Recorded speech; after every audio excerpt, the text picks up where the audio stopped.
Saludos para todos mis amados hermanos en Cristo. Mi nombre es Apóstol Coronado y esta enseñanza va dirigida especialmente a mis hermanos y consiervos en el Señor, misioneros, evangelistas, pastores, maestros. Yo la he titulado Los que Dios une, no los separa el hombre.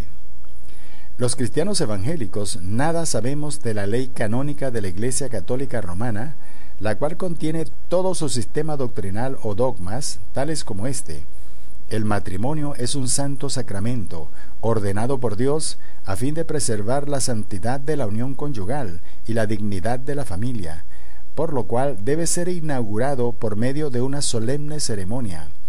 La presencia y la bendición de un obispo o presbítero es necesaria para que el matrimonio tenga validez. Concilio de Trento, sesión séptima, Canon 4, artículo 63. Respecto a la honorabilidad de la unión conyugal y la dignidad de la familia, los cristianos sabemos que es la vida de Cristo en cada cónyuge y la obediencia a la palabra de Dios lo que garantiza una unión matrimonial estable y una familia feliz. Sin embargo, la mayoría de las denominaciones cristianas hemos visto con mucha simpatía la idea de que el matrimonio sea inaugurado por medio de una solemne ceremonia religiosa, y que la presencia y la bendición de un sacerdote o ministro evangélico es necesaria para darle validez y dignidad a la unión conyugal. De esta manera hemos copiado lo esencial del ritual de casamiento católico, sin discernir las implicaciones doctrinales adheridas a él.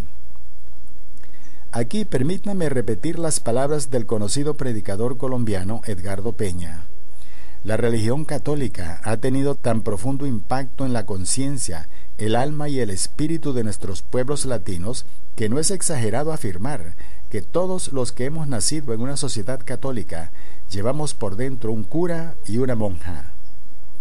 Invito a mis hermanos en Cristo a analizar el origen místico del matrimonio como un ritual sagrado y las funestas consecuencias que ha traído al pueblo de Dios la práctica y celebración de esta bella y romántica ceremonia religiosa. La unión matrimonial de un hombre y una mujer joven siempre ha sido motivo de gran celebración y alegría. El hombre y la mujer llegan a este momento con grandes expectativas, deseosos de vivir su propia experiencia. El hombre porque anhela tener su propia mujer, y la mujer porque desea tener su propia casa o espacio donde formar un hogar. Ambos tienen expectativas completamente diferentes pero complementarias. Desde el comienzo, Dios definió la unión conyugal de la manera siguiente: dejará el hombre a su padre y a su madre, y se unirá a su mujer, y los dos serán una sola carne. Génesis 2:24. Es importante notar que se menciona a los padres como el punto de inicio de la nueva pareja. Es decir, los padres desempeñan una función de protagonistas en la planificación e inauguración del nuevo hogar. Desde el comienzo de la creación, Dios asignó a los padres la responsabilidad de buscar pareja para sus hijos. Son los padres del joven y los padres de la muchacha quienes toman la iniciativa y hacen el compromiso. El contrato matrimonial se hacía entre familias amigas, generalmente cuando los hijos todavía estaban pequeños, y cuando llegaban a la adolescencia, entre los 14 a 18 años, se ponían de acuerdo y celebraban la fiesta nupcial o boda. La relación matrimonial comenzaba de inmediato, porque eran los padres los que hacían el compromiso y eran ellos los que efectuaban la boda. Como el compromiso era entre adultos, los matrimonios eran muy estables, pues estaban cimentados sobre familias estables y devotas. En este contexto es que la frase «los que Dios unió, no los separa el hombre» tiene muchísimo sentido, porque eran dos familias que se comprometían a velar por el orden y el buen funcionamiento de la nueva pareja. Este es el modelo de casamiento que Dios reveló a su pueblo amado, los judíos. Este modelo fue copiado por algunas otras naciones como los árabes, en algunas regiones de India y de África, y así lo tienen hasta el día de hoy. Las demás naciones que no tenemos ese modelo, hemos dejado la difícil tarea y gran responsabilidad a los hijos de buscar sus propias parejas. Por esta razón, en nuestro medio social, es común conseguir adolescentes que debido a sus habilidades ya han conseguido pareja, pero no quieren tener mujer de compromiso. Encontramos también jovencitas de 15 años que ya tienen hijos, pero no tienen marido. Igualmente hallamos hombres y mujeres adultos que aún no han conseguido pareja y ancianos solterones que no pudieron hallar el compañero o compañera de su vida. En resumen, las costumbres de casamiento de nuestra sociedad están colmadas de defectos y vicios. Ciertamente, el modelo bíblico es mucho más sabio, porque la iniciativa la toman los propios padres, quienes tratan con sus amistades entre adultos responsables. En vista de las desventajas de nuestro sistema de casamiento, los legisladores de nuestra sociedad se han puesto de acuerdo para reglamentar o fijar normas legales que los contrayentes se obliguen a cumplir, leyes que tratan de regular y dar orden y respeto a la unión conyugal, y han decretado que el matrimonio sea un acto legal o compromiso legal que el hombre y la mujer asumen delante de la sociedad y las leyes. A esto es lo que llamamos matrimonio civil. Los líderes religiosos, por su parte, han creído necesario dar gran solemnidad a la unión conyugal por medio de una espléndida ceremonia llamada casamiento eclesiástico, como una manera de grabar en la mente del pueblo que el matrimonio es muy honorable y que debe tomarse con gran dignidad y respeto. Sin embargo, en el modelo bíblico, la honorabilidad de la unión conyugal está garantizada por la honorabilidad de los padres, por la amistad que une a las familias. No ocurría entre los hebreos como ocurre con frecuencia entre nosotros, que los padres de los novios ni siquiera se conocen. Por lo tanto, en el modelo bíblico no era necesario tomarle un juramento al hombre para que honrara, cuidara y protegiera a la joven esposa. Era totalmente innecesario juramentar a la novia para que amara, respetara y sirviera a su marido, porque nadie ponía en duda la seriedad y la dignidad de la pareja nupcial. En el modelo de casamiento eclesiástico o religioso, los contrayentes son simplemente desconocidos visitantes, por lo cual el sacerdote se ve en la obligación de preguntar al público si hay alguien entre los presentes que conozca alguna razón por la cual este hombre y esta mujer no puedan unirse en santo matrimonio. Sírvase manifestarlo ahora mismo, o calle para siempre. Esto no es otra cosa que poner en tela de juicio la honorabilidad de los novios y la seriedad de todos los presentes. La Iglesia Católica Romana afirma que la unión conyugal debe ser solemnizada por medio de una majestuosa ceremonia, porque el matrimonio es un santo sacramento ordenado por Dios. Pero, ¿dónde dice eso la palabra de Dios?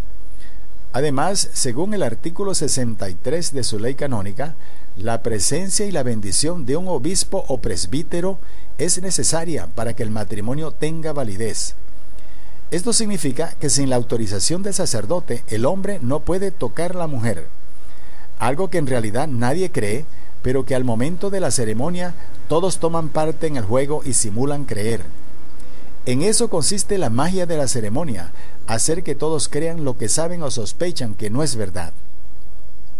¿Saben ustedes que el sacerdote al momento de su ordenación recibe dos poderes extraordinarios? Uno se llama fuero clerical o inmunidad diplomática, que como funcionario del Vaticano lo convierte en un ser especial, espiritualmente puro y socialmente irreprensible, y por consiguiente intocable por la justicia humana. Ningún juez terrenal puede juzgar a un sacerdote católico, solo el Papa puede hacerlo. El segundo poder se llama poder santificante, que significa que todo lo que él bendice o toca queda santificado. Es este poder santificante que le permite al sacerdote bendecir el agua y convertirla en agua bendita, bendecir una imagen y hacerla que se vuelva milagrosa, bendecir a un difunto y ayudarlo a salir del purgatorio. Este mismo poder santificante es lo que le da potestad al sacerdote para bendecir la unión conyugal y darle validez y dignidad. Estas enseñanzas o dogmas están contenidas en la ley canónica de la Iglesia Católica Romana. Por infantil y risible que nos parezca a los cristianos los asombrosos poderes que tiene el sacerdote, el creyente católico está enseñado desde la niñez para aceptarlos con gran respeto y creerlos sin pestañear. Ahora, ¿será verdad que las Sagradas Escrituras contienen alguna ley canónica que dé potestad a los siervos del Señor para bendecir las parejas y darle validez a la unión conyugal? Creer que una pareja de hijos de Dios, lavados por la sangre de Cristo, creer que una pareja de cristianos de buen testimonio necesiten la presencia de un ministro evangélico para que les eche su santa bendición y de esa forma darle validez a la unión conyugal, es dar crédito a la teología católica, que ha enseñado y establecido como una verdad divina que los hijos de Dios están divididos en dos clases, sacerdotes y laicos, y que los laicos están durante toda la vida privados de la gracia de Dios y necesitados de la mediación de un religioso para alcanzar los favores de Dios. Repito, la teología católica ha enseñado y ha establecido como una verdad universal que los hijos de Dios estamos divididos en dos categorías, los sacerdotes y los laicos, y que los laicos son como niños recién nacidos, privados de la gracia de Dios y necesitados toda la vida de la mediación de un ministro religioso. Creer que la forma de obtener la bendición divina es a través de la mediación de un hombre, llámese obispo o presbítero, llámese pastor o papa, es un gigantesco disparate escritural. La Biblia enseña de muchísimas maneras que a todos los hijos de Dios, Cristo nos amó y nos lavó de nuestros pecados con su sangre, y nos hizo reyes y sacerdotes para Dios su Padre. Apocalipsis 1:6. Que hemos sido bendecidos con toda bendición espiritual en los lugares celestiales en Cristo. Efesios 1:3. Y Juan dice, ya vosotros tenéis la unción del Santo y sabéis todas las cosas. Primera de Juan 2:20. Y Pedro dice, vosotros sois linaje escogido, real sacerdocio, nación santa, pueblo adquirido por Dios, para que anunciéis las virtudes de aquel que os llamó de las tinieblas a su luz admirable. Primera de Pedro 2:9, etcétera, etcétera. Nuestro hermano Pablo nos aconseja, hermanos, no seáis niños en el modo de pensar, sino sed niños para pensar lo malo, pero sed maduros en el modo de pensar. Primera de Corintios 14:20. Lo que los contrayentes necesitan realmente es la oración y la aprobación de sus padres, la dirección o la guía de Dios y finalmente el documento de casamiento civil. Una demostración de que el ritual de casamiento evangélico no tiene importancia real es que cuando se convierte una pareja que ya están casados por el civil, nunca le mencionamos nuestra ceremonia de votos matrimoniales. En lo profundo, todos sabemos que el ritual de casamiento no es más que una vistosa obra teatral, sin fundamento doctrinal ni valor espiritual. ¿Y qué decimos de la fiesta de bodas? Como ya dijimos, en el modelo bíblico, una boda era un evento netamente familiar, sin mucho protocolo. Según los muchos ejemplos que vemos en la Biblia, una pomposa fiesta de bodas era opcional, dependiendo de la vanidad y de la abundancia económica de las familias y como una expresión de alegría de los padres. En los muchos ejemplos que vemos en la Biblia, no aparece la fiesta de bodas como obligatoria. Un ejemplo de una celebración nupcial con mucha pompa fue la boda que se efectuó en Caná de Galilea, a la cual fue invitado el Señor Jesucristo con sus discípulos. Y un ejemplo de una unión matrimonial sin celebración de ningún tipo fue la de José y María, los padres del Señor Jesús. Dios le dijo a José, no temas recibir a María como tu mujer, y José la recibió ese mismo día sin ningún protocolo. Este es un ejemplo de casamiento que los cristianos debemos considerar con temor y temblor al momento de realizar una fiesta de bodas, para que no gastemos lo que tenemos y lo que no tenemos en una desproporcionada celebración que solo sirve para complacer la vanidad y la ignorancia de la gente. La tradición del mundo nos arrastró a todos. La mayoría de las denominaciones cristianas han sido deslumbradas por la belleza del ritual católico romano y hemos caído en la costumbre de realizar nuestra ceremonia de casamiento eclesiástico llamada votos matrimoniales evangélicos, seguida de un espléndido banquete.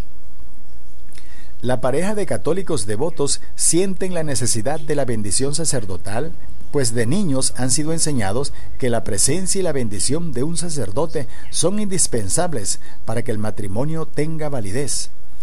La novia especialmente se siente seducida por el vistoso colorido del ritual que ya ha presenciado y anhela ser ella la protagonista. Por el lado de la iglesia evangélica, la pareja cristiana que no ha sido adoctrinada apropiadamente siente la misma necesidad y cree que un siervo de Dios puede hacer la función de sacerdote o mediador para conseguirle y echarle la bendición de Dios. Generalmente el pastor evangélico cae en la tentación de aceptar el halago, de creer que él también tiene potestad para echar su santa bendición pastoral. La frase "los declaro marido y mujer" supone la ingenua idea que yo, como siervo de Dios, tengo autoridad de Dios para declarar válida la unión conyugal. Pero ¿dónde dice la Biblia que la potestad para inaugurar el matrimonio le fue quitada a los padres y dada a los siervos de Dios? La frase "puede besar la novia" supone la infantil creencia de que el siervo de Dios es quien puede dar permiso al hombre para tocar la mujer. Hermanos, ¿no es esto mero teatro religioso y juego de niños? No hay nada malo en que un siervo de Dios asista a una fiesta de bodas como invitado. El Señor Jesucristo y sus discípulos asistieron a una boda. Pero ¿dónde dice la Biblia que el Señor haya mandado a sus siervos a estar oficiando bodas o autorizando la unión conyugal? Eso no es función de un siervo de Dios. Pablo dice en 1 Corintios 1:17, no me mandó Cristo a bautizar, sino a predicar las buenas nuevas de salvación. Con toda seguridad que tampoco lo mandó el Señor a estar oficiando bodas. Y Pedro dice, no está bien que los siervos de Dios dejemos la palabra para servir a las mesas. Nosotros persistiremos en la oración y en el ministerio de la palabra. Hechos 6, 2 al 4. A esto es lo que el Señor ha llamado y mandado a sus siervos, que estemos ocupados en la oración y la predicación de su palabra. Origen del ritual de casamiento. Los siervos del Señor no tenemos excusa de ignorar que la unión conyugal como ritual sagrado se originó en el siglo IV, cuando fueron creados los 7 sacramentos de la Iglesia, que son considerados como la columna vertebral de los dogmas católicos. Para el catolicismo romano, vivir en santidad significa respetar, creer y someterse a cada uno de los 7 sacramentos. En la teología católica, la verdad más grande y universal revelada por Jesucristo a la Iglesia Católica Romana es que la salvación se obtiene solo mediante los 7 sacramentos, administrados por el clero bajo la autoridad del Papa. Según este dogma, cualquier hombre que tome mujer ignorando el sacramento matrimonial está en pecado de fornicación y su matrimonio no tiene validez. Por lo tanto, sus hijos son ilegítimos o bastardos. Debe recordarse que según la teología católica, la relación conyugal es santificada o limpiada del pecado original de fornicación por medio del ritual eclesiástico. Repito, según la teología católica, la relación sexual de una pareja es limpiada del pecado original por medio del ritual mágico que ellos muy astutamente llaman Santo Sacramento Matrimonial. La inauguración de la unión matrimonial tiene que ser solemnizada con un magnífico espectáculo público, para que quede bien grabado en la memoria de todos que es la Iglesia Católica y nadie más quien tiene potestad divina para autorizar la unión conyugal de todos los habitantes de la tierra. Al momento de la solemne ceremonia, los asistentes son hipnotizados por la belleza del ritual y todos quedan deslumbrados contemplando a los novios, quienes aparecen como los protagonistas. Pero el propósito central de esa ceremonia es afirmar la autoridad del Papa, quien autoriza la unión conyugal a través del sacerdote, el cual actúa como su delegado o representante. Todos pasan por alto el hecho de que al someterse al ritual de casamiento están dando su consentimiento de aceptar la autoridad que tiene la Iglesia Católica para decidir o decretar quién está casado y quién no lo está, quién vive en santidad y quién está en pecado de fornicación. La ceremonia de casamiento es un espléndido espectáculo donde el protagonista verdadero es el Papa y sus dogmas y no los novios. Casamiento bíblico. Nuestra sociedad de mente religiosa hace diferencia entre un hombre que tiene esposa y otro que tiene concubina.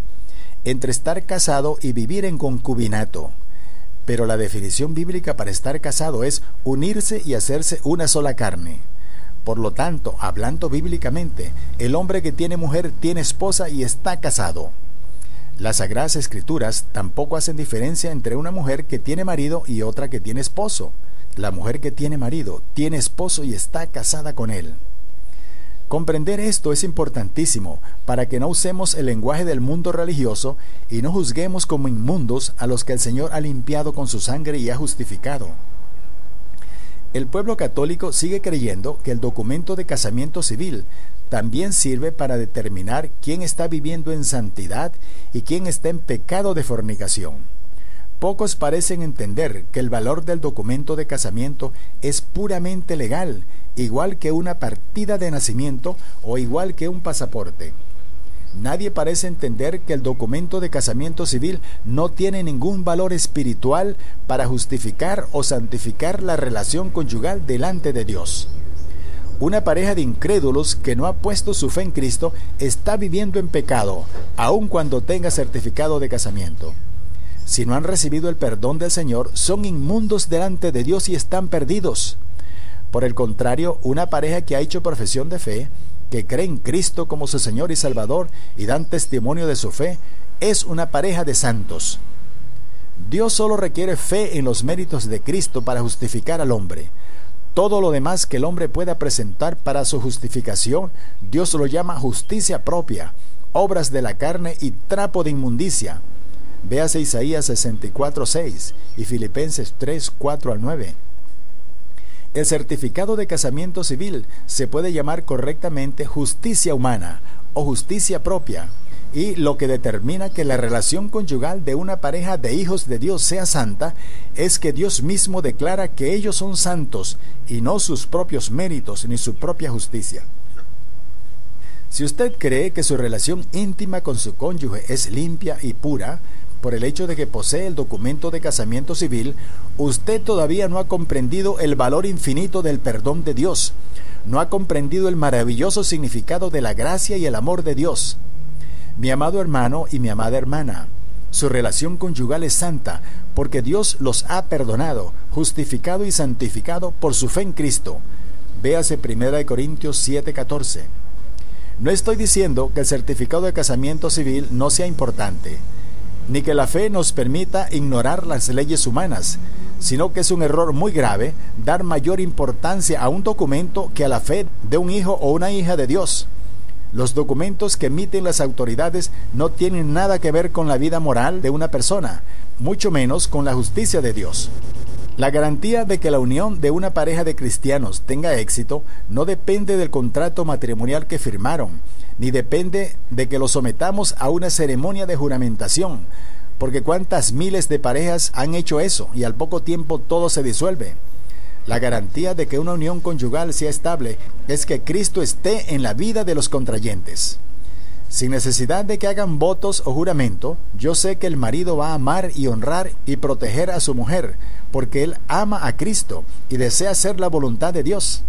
Sin necesidad de preguntarle, yo sé que se va a guardar solo para ella y que no va a estar mirando con codicia a otras mujeres, porque él conoce y teme la palabra de Dios que dice: cualquiera que mira a una mujer con codicia, ya adulteró con ella en su corazón.